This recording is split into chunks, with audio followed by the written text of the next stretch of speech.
I cannot say enough about the one we have tonight. When I saw in Publishers Weekly about Marton writing a book about called The Great Escape, 9 Jews who fled Hitler and changed the world, it sounded fascinating to me because I first became acquainted with her writing back when she wrote a book called The Polk Conspiracy. It's about George Polk. If you're a journalist like I was, the Polk Award is one of the things that journalists aspire to. It was a fabulous story. This one is even better. She is Hungarian. This is a piece of her heart, I think, that comes through in reading the stories of these 9 Hungarians who literally did leave their homeland and have a dramatic impact on the world. Marton is a prize-winning journalist. She was a journalist for NPR and ABC, an incredible writer. She has her book, her last book, Presidential Marriages, was a New York Times bestseller.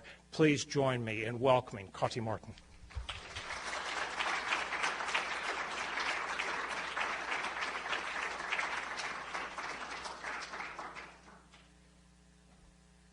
Thank you so much, Tony, for that warm introduction. And good evening, ladies and gentlemen. Thank you for joining me this evening. And above all, I want to thank the 2 organizations that are co-sponsoring. I feel very privileged to be here and feel a particular connection to this center and to President Carter, who gave my husband Richard Holbrooke his start in public service, and we continue in my family to follow President Carter's remarkable post-presidential journey, and so it is indeed a privilege to be speaking to you this evening. As Tony mentioned, this book, The Great Escape, although it is not a personal story, it really was in my bloodstream, because like the 9 Hungarians whose journey this narrates, my own journey began in the same city of Budapest.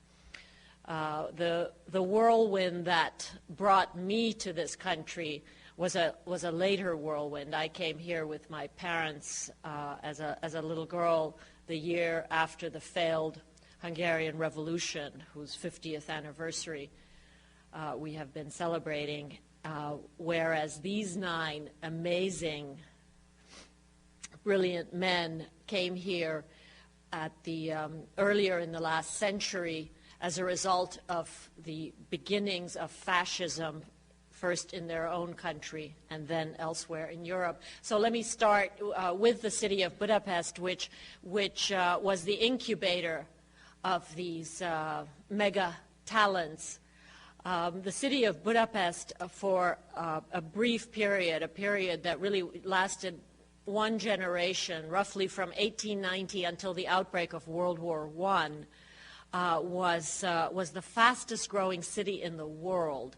It had suddenly become the co-capital of the Austro-Hungarian Empire, and therefore it had to create out of 3 rather provincial towns on the Danube, Budapest and Óbuda, a world-class capital. And therefore it needed human capital to build the new institutions, to reform the schools, to open the theaters, the concert halls, which would later give the world its most gifted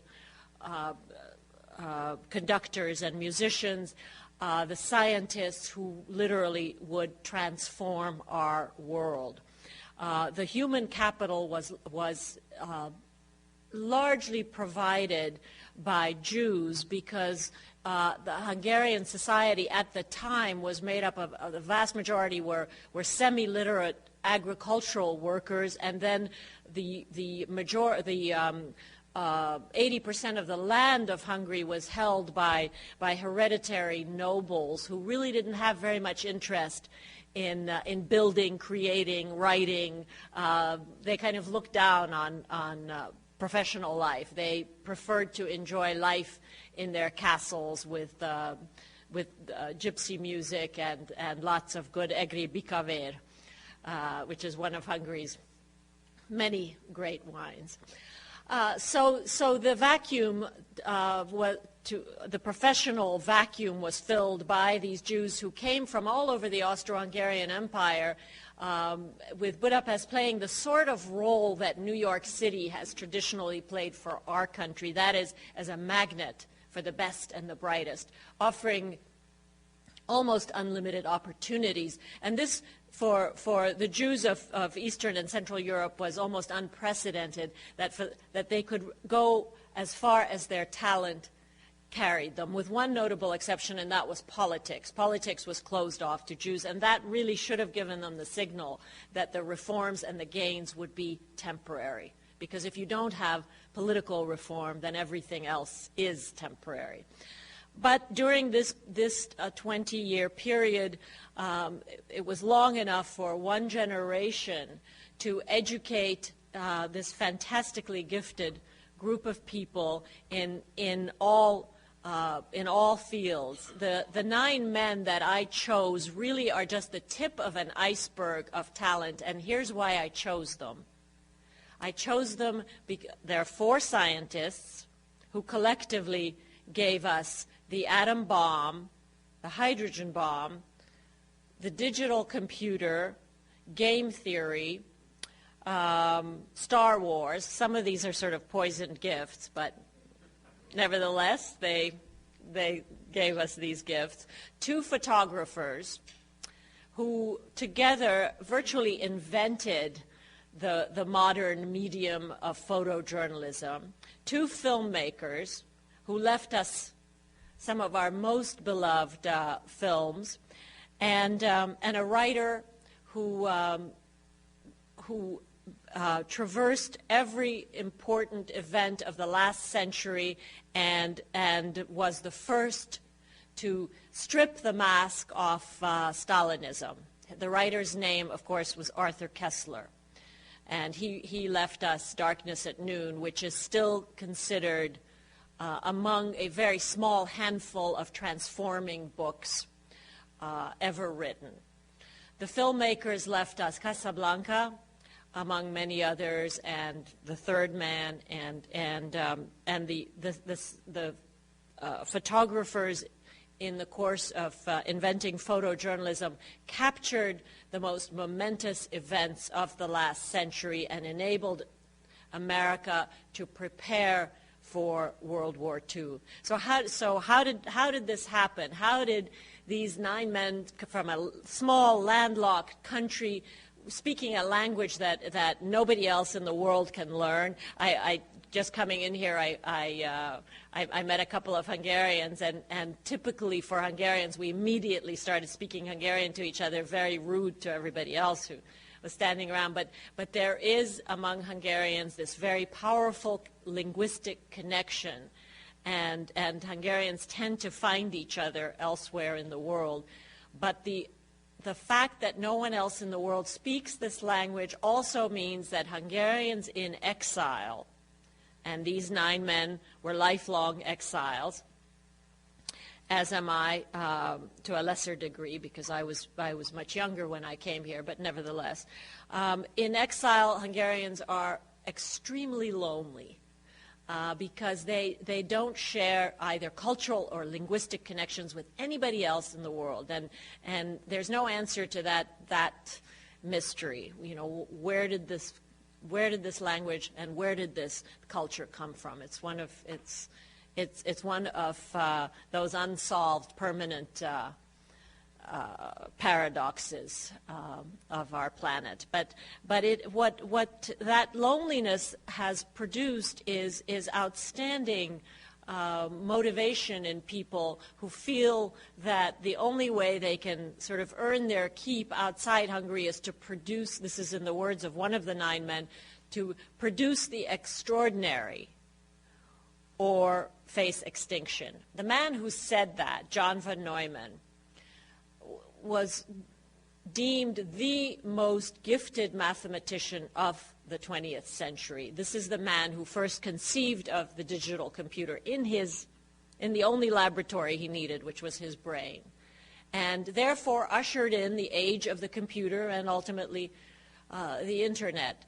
He and the three other scientists in this group of four scientists grew up together in Budapest, went to the same schools. All nine went to the same high schools. That is to say, not physically the same school, but they all had the same curriculum, which was very important in their formation. It was a curriculum that was very heavily emphasized math, science, and the classics. And although I have mentioned that they were of Jewish background, they were secular Jews who felt that religion was mumbo-jumbo, who felt that the 20th century was seeing the dawn of the age of reason and science, and that faith was a thing of the past. And therefore, none of the nine saw the inside of a synagogue more than once or twice in his lifetime. However, that Jewish background, once fascism was on the rise in Europe, and that was a direct outgrowth of the end of the First World War, which stripped Hungary and its allies, Germany and Austria, of its previous power, land, and stature. That newly diminished standing of these countries brought out, as it so often does, latent anti-Semitism. When jobs are scarce, Europe tragically generally needs a scapegoat, and the Jews generally provide that scapegoat. And in the case of Budapest, the Jews held or seemed to hold the most important professional positions, and therefore that created a backlash once times were hard. And that's when these nine men, and I haven't yet given you their names, so I will now give you their names. The scientists were Edward Teller, John von Neumann, Eugene Wigner, the only one of the four who won a Nobel Prize, and Leo Szilard. The photographers were Robert Capa and André Kertesz. The filmmakers were Alexander Korda, Sir Alexander Korda, the first film director ever to be knighted by Winston Churchill himself, and Michael Kurtiz, who left us Casablanca, and the writer Arthur Koestler. So once this latent anti-Semitism invaded their beloved city, the only city where they ever wanted to live, and if you know Budapest, you can well understand why. It was a bit of paradise there on the Danube. It was the only Zion that these non-religious Jews ever aspired to. They began their westward journey in the 20s, and the city that ironically took them in the 20s was Berlin, because Berlin, before Hitler's rise to power in 1933, was as open a city as Budapest had been prior to the end of World War I. Therefore, in Berlin, they soaked up all the great artistic and scientific currents of the 20th century, absorbed them, things like surrealism, constructivism, physics, Cubism, Dadaism, all of these great artistic currents they absorbed. They formed friendships with each other, and most importantly with Albert Einstein. And that would prove to have historic consequences for the world, because the friendship forged by the scientists with the most famous, most revered scientist, the man who gave us the E equals mc squared, the theory of relativity, that friendship would change America, because in 1939, on the eve of Hitler's invasion to Poland, and this is how I open the book, two of the four scientists are in their car looking for Einstein in Long Island. Einstein is summering in Long Island, and they are desperate to find Albert Einstein because they want him to sign a letter addressed to President Roosevelt saying that our colleagues in Berlin, German scientists, physicists, are closing in on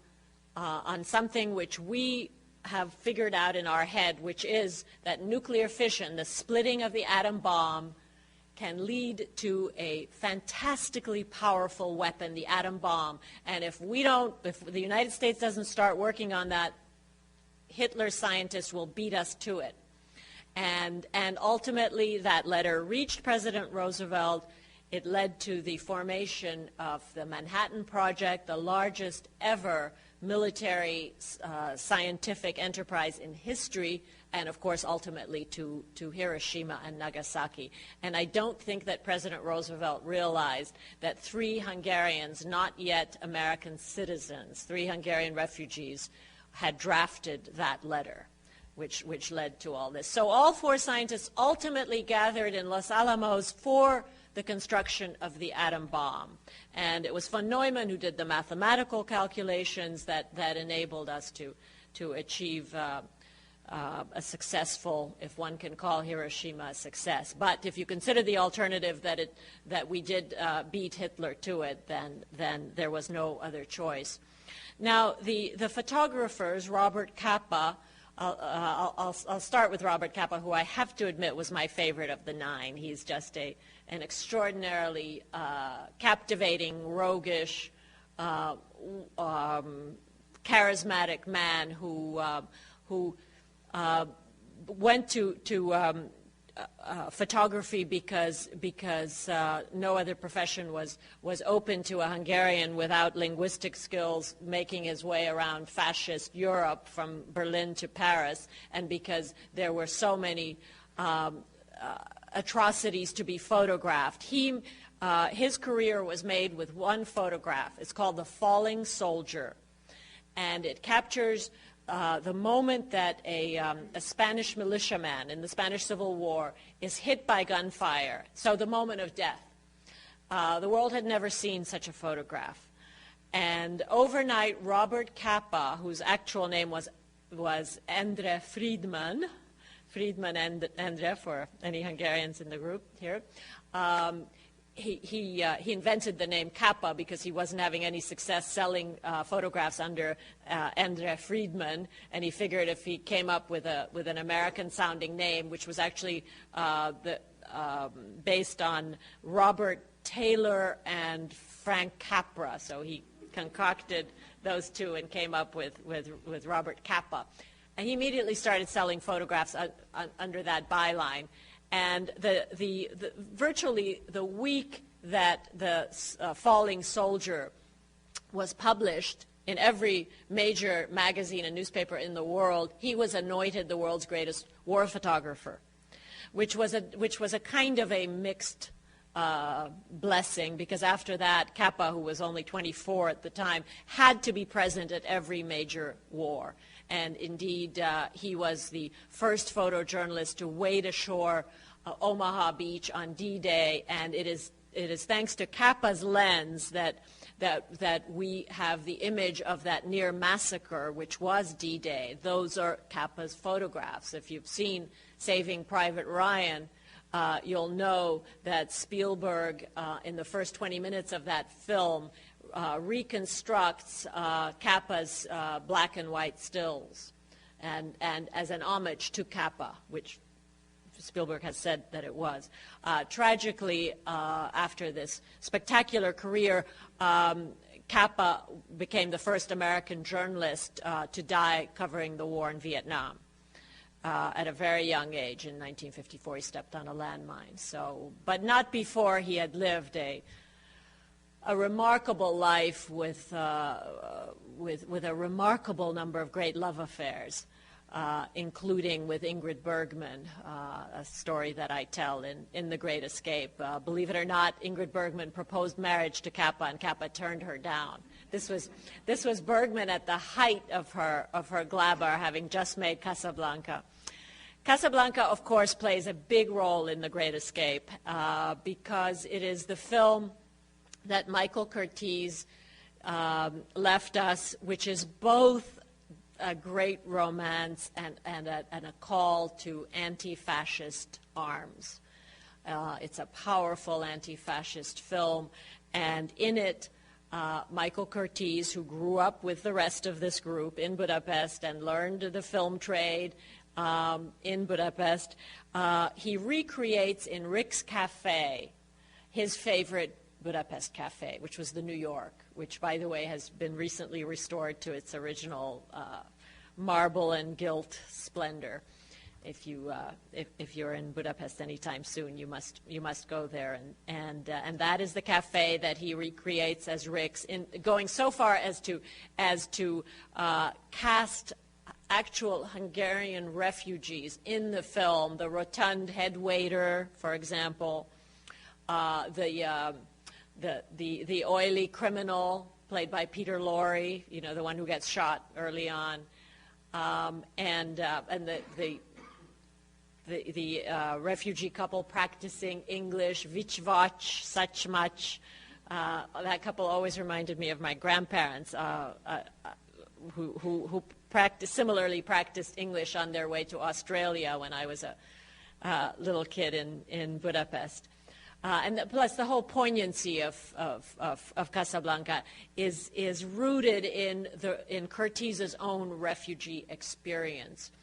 What Casablanca did, what Capa's photographs did, what Koestler's Darkness at Noon did, what these scientists urging Roosevelt to start working on the bomb did, was to ring an alarm bell about the coming avalanche, the avalanche of Hitler, at a time when America was not yet ready to face up to that. We felt safe behind our two oceans, and then, as some would say now, we lived in a state of denial about what was coming. And these Hungarians brought us not only their amazing creativity and their intellectual gifts, but also their very real sense of how big the threat from Nazi Germany was. And why did they have this almost visceral feeling that the Holocaust was coming? Well, they had twice lived through it already. At a very young age, they had experienced anti-Semitism in their hometown of Budapest. And then moving on to Berlin, again they experienced it. They experienced it in not as an abstraction, but for example, in the case of Leo Szilard, the man who actually wrote the letter that Einstein signed, when he went to enroll for fall classes at the University of Budapest in 1920, he was pushed down an entire flight of marble stairs by a bunch of thugs, even though he had by then converted to Lutheranism. But they identified him. They could tell that he was not an actual Lutheran, so they pushed him down those stairs. And he never got over that. None of these men ever got over how quickly the poison of anti-Semitism can enter a nation's bloodstream, and that nobody is safe once that happens, because these 9 men had started life on a very calm and prosperous journey, Budapest in its golden Camelot-like period, and then saw it literally pulled out from under them. And that lesson of how quickly things can change when times are tough really served our country extremely well. Because they acted as an early warning system. And the fact is that these stories haven't been told until now, lucky for me, because the book was waiting to be written. There are 2 reasons for that. One is, I've already referred to, the Hungarian language. It presents a tremendous barrier for American researchers, and it happens to be my mother tongue, so I was able to do interviews in Hungarian and read the literature in Hungarian. And the other was that after 1945, Hungary slipped behind the Iron Curtain and became part of this large gray mass that Americans didn't differentiate one from the other. It used to drive me crazy when I would say that I was from Hungary, and people would say, "Oh, I know a Bulgarian too," or "I know a Czech." Or, people don't, and Hungarians are it's a distinct culture, and Hungarians are extremely proud of that culture, but it didn't make any difference to Americans. It was all part of the satellites. So by the time the Berlin Wall came down, the Iron Curtain came down, most of these people were gone, and the world had moved on, and there wasn't the interest. So I try in this book to fill what I consider is a missing chapter of the Second World War and of the last century. And at the same time, although this is not a book of chauvinism, I think I'm pretty critical of some of these guys, and some of these guys did try my patience with their funny ways. It's not a kind of a misty-eyed look. I think it's a fairly probing look. But I wanted to correct the image that Hungarians have traditionally had in this country, which is, again, when I would be introduced as, "Oh, this is Kertesz, she's from Budapest," the first question anybody would ask me, or oftentimes I would get asked, is, "Oh, do you know the Gabor sisters?" And, of course, I didn't know the Gabor sisters, but I knew that Hungary had better exports than Zsa Gabor. And it turned into, this is my sixth book, and it turned into a real labor of love. I had a fantastic time trying to reconstruct these characters. Each one is a different and colorful character. I had spent hours and hours screening films, which was wonderful, old films by Kurtiz and Korda. I haven't even talked about this flamboyant Sir Alexander Korda, whose life itself is like a film, a kid from the great Hungarian plain, not even from Budapest, but from a muddy village on the Puszta, the Hungarian plain, who restyled himself into the most elegant Englishman, whose best friends were Churchill and Graham Greene and Laurence Olivier, and who finally left us the film, which is kind of the bookend to Casablanca. If Casablanca embodies all the noble ideals of the pre-war period, The Third Man, which is set in the post-war ruin of Europe, Vienna in this case, because Korda couldn't film in Budapest, which was already occupied by the Soviets, so he filmed it the closest he could get was Vienna. But the landscape of Europe is rubble, which mirrors the moral destruction of the continent where the war began, which was in Central Europe. So it was a tremendous education for me to screen all these films and to collect. Michael Kurtiz, the Casablanca man, was almost as well known in Hollywood for his malaprops as for his films. When he finally got the Oscar for Best Director for Casablanca, as they're handing him the statue, he says, "Always in the past, I have speech ready, no dice, always a bridesmaid, never a mother." And I can just picture the whole Academy scratching its head. Or another time, he was also an autocrat, a dictator on the film set. So once he sent a rather sluggish assistant to get a Coke, and the guy took a little too long to come back.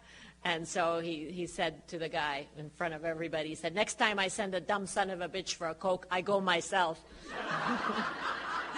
So those were the rewards of Those were the rewards of researching these 9 amazing guys. Having to master quantum mechanics was less fun, but you be the judge of whether I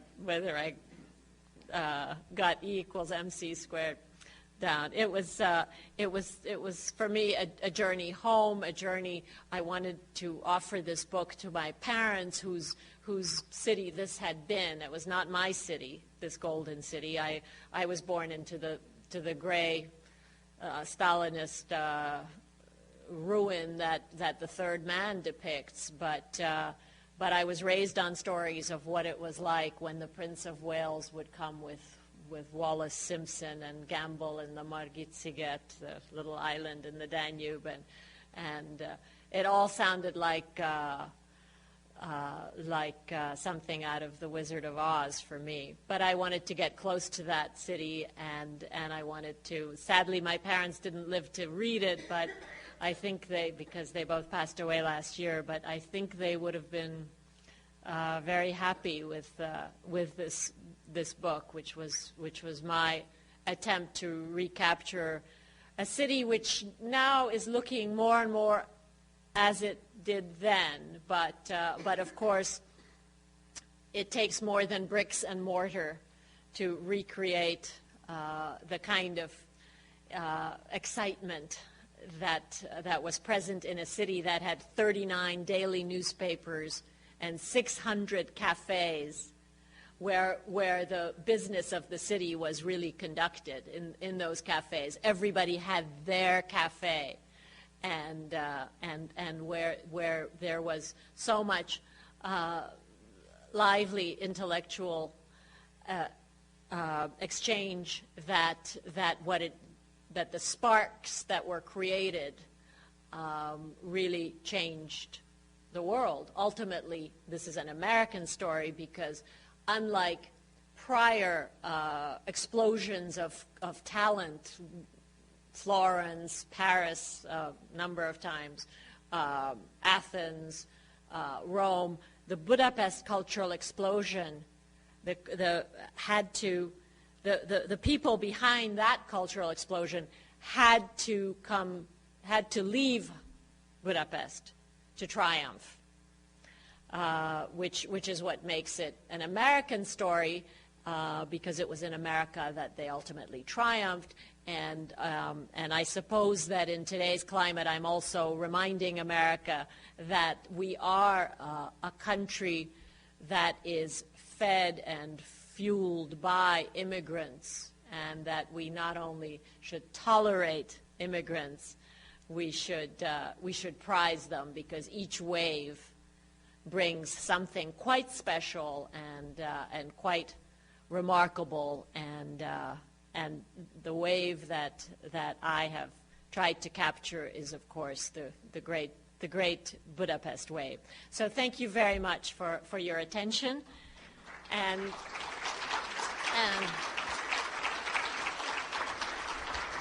I would. Yes, I'd be delighted to take your questions and sign books for whomever. Yes, sir.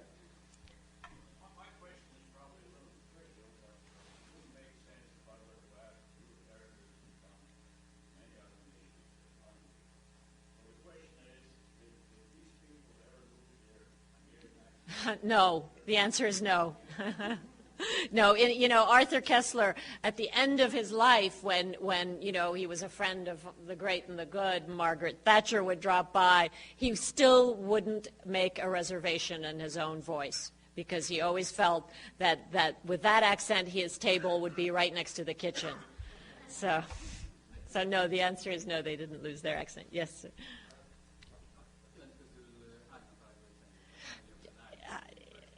Csak egyet, a Teleredét ismertem, és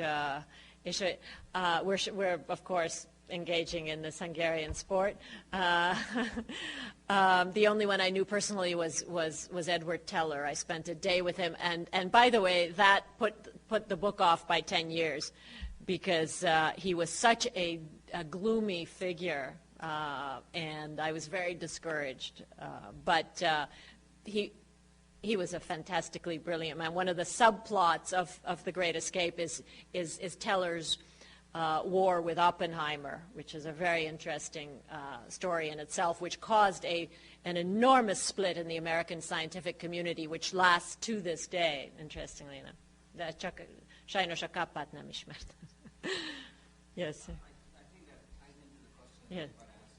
Yeah. Teller and Pauling had a great debate. Yes. Teller-Pauling debate. Yes. And Teller wasn't perceived to be of a humanist.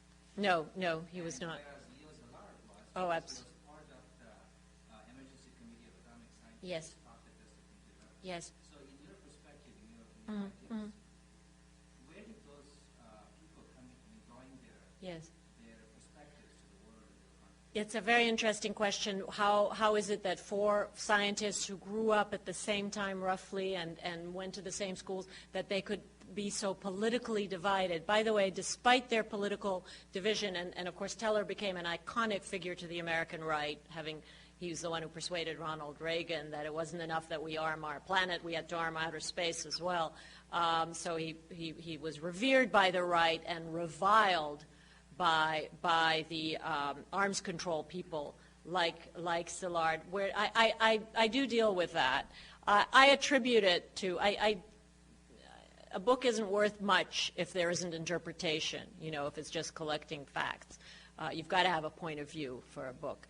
In my opinion, Teller's early brush with communism, because Hungary had a 133-day experiment with communism, the only country in Europe outside the Soviet Union who was actually ruled by a communist, Béla Kun. And that was very rough on Teller's family. Prosperous lawyer, father, lost his business. They had soldiers living in their apartment. The young Edward had to give up his room, et cetera, et cetera. He hated communists. That was the beginning of his almost paranoid loathing for all things Russian and communist. The other thing is that he was 5 years younger than the other guys, von Neumann, Szilard, and Wigner, and therefore anti-Semitism was farther along when he was coming up than the other guys, and he experienced it personally in school. And therefore, whereas von Neumann was so brilliant and such a socially gifted man who could pun in 4 languages, and there wasn't anybody who didn't want von Neumann at their dinner table. Teller was a much gloomier, darker figure who his pessimism was a direct outgrowth of his. I think he was probably undiagnosed manic depressive as well, in those days, people. So anyway, this is probably more than everybody else wants on Teller's, but I do attempt to deal with why it was that Teller was so lacking in the idealism of some of the others. Szilard was the great idealist, of course, founder of a great many disarmament, world disarmament movements. Wonderful man. Any other questions? Yes. Sir. Question about your book about the first ladies. Ah. How much time did you get to spend with them individually, and what would distinguish them privately from publicly? Oh, well, that's a big question. Actually, that was the last time I was here at the Carter Center, was interviewing Mrs. Carter, which was a great joy. I think I spent more time with Lady Bird and with Mrs. Carter than I met all of them, which was very important in trying to bring them vividly to life. Of course, they're different than their public personas, and of course, you don't really learn anything substantial from them because they're so invested in their self-image. But so you have to talk to the people who worked with them and their family members and flesh out who these people really are. But I mean, who among us doesn't have a public persona and a private one? Yes.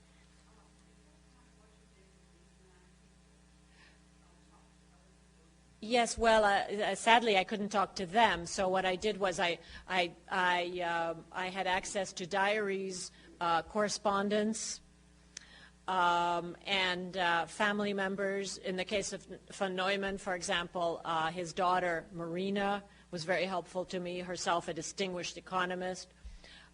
In the case of Alexander Korda, his nephew Michael. In the case of Leo Szilard, his nephew John. So, yes, you can't. I did tremendous archival work. There's a lot of history compressed into less than 300 pages. But I'm interested in human profiles. So for that, you can't just stay in the archives for that. You have to talk to people. Yes. Certainly we'll get a copy of the book, but I was going to ask you if there's any particular anecdote that stands out in your mind about the moment. Yeah. Yeah. Well, I'm glad I've made at least one sale. You all heard him say he's buying the book. Everybody at Princeton's Institute for Advanced Study had a von Neumann story, and most of them had to do with his phenomenal ability to do 8-digit computations in his head, and the computer that he carried to the first computer ever constructed, which he took to Los Alamos, which enabled us to launch that terrible weapon, was about the size of this room, and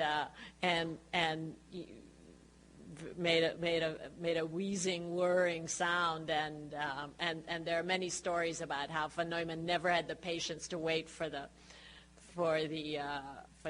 computation, that he always came out first. The most poignant to me anecdote was from his only child, Marina, who at his bedside when he was already a very sick man. He, like Capa, died very early, died in 1957, which is possibly why he hasn't been, he never won the Nobel. Well, there isn't a Nobel in math, but he was also a physicist. There was nothing he couldn't do. But he didn't get quite the credit that he should have, was because of his early death. But Marina told me that in the end her father would ask her, because it was and Teller told me this as well, that there was nothing more, that no man suffered more than von Neumann at the prospect of losing that for which he was known, which was his phenomenal brain power. And to see that slipping away was just agony to observe. And Marina said that in the end, her father would ask her, give me some problems. And when he could no longer do 7 + 4, she ran out of the room in tears, because it was too cruel a punishment for this man who at age 6 could do 8-figure. He was a true prodigy. He was one of the most original thinkers of the. Yes, sir. While the Holocaust is an unwinding thing, Mm-hmm. if you had to look over the last 20, 25 Yeah. is there what would you look at as a similar reading ground for the next 20, 25 years from now? Mm. I said reading ground, like reading that. Yes. Where would your reading ground be for the next one? For the creation of extraordinary talent, where would it be? Well, I live in New York City, and I happen to think that it's a city I never wanted to live in, much less raise children in. I've done both. I think New York an astonishingly, it continues to be so dynamic and absorbs so many. It still has that quality that Budapest had for that generation, which is a hunger for the new, a sense of constantly recreating itself, revitalizing itself, which a city like, I have to say, Paris, which we all love, it's a beautiful city, but there's a kind of a self-satisfied feeling in a city like Paris, or take the beautiful city of Vienna, where a sense that we are already who we want to be, that our customs are well established, we have our establishment, we have our ways, we don't need to learn anything from the world. In New York, the world is constantly being changed by new arrivals, not only from overseas, but from, Ohio, Georgia, the provinces. Yes. Sure.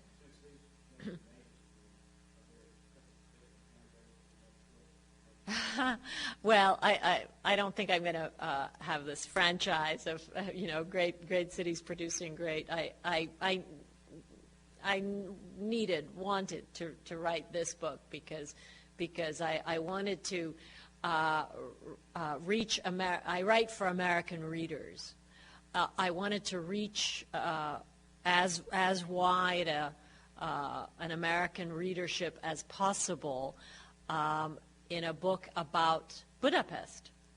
And I know that books about cities, be they about Saigon or Barcelona, maybe Paris is the exception since everybody has their Paris, and therefore books about Paris have a perennial market. But any other city has a finite readership, any other city. And therefore I wanted to find Hungarians who Americans could identify with. And that's how I chose these 9, because they came from a variety of fields, and Americans. There isn't an American alive who doesn't know about Hiroshima or Casablanca or Darkness at Noon, or these iconic photographs that Robert Capa left us. Of maybe they don't know they were Capas, but they know they've seen them. The way we remember D-Day is through Capa's lens, and many others. So that was the idea. It's not that I'm now going to move on to Barcelona or where. I'd love to actually, but I don't speak Spanish. Yes, sir.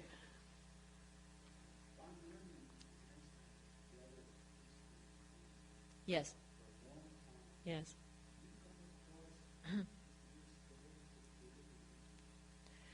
Von Neumann and Einstein had a kind of there was a generation between them. And Einstein was a fairly, by the time he got to Princeton, he was a pretty aloof figure. He was not somebody that younger scientists, even of von Neumann's stature, would easily engage in.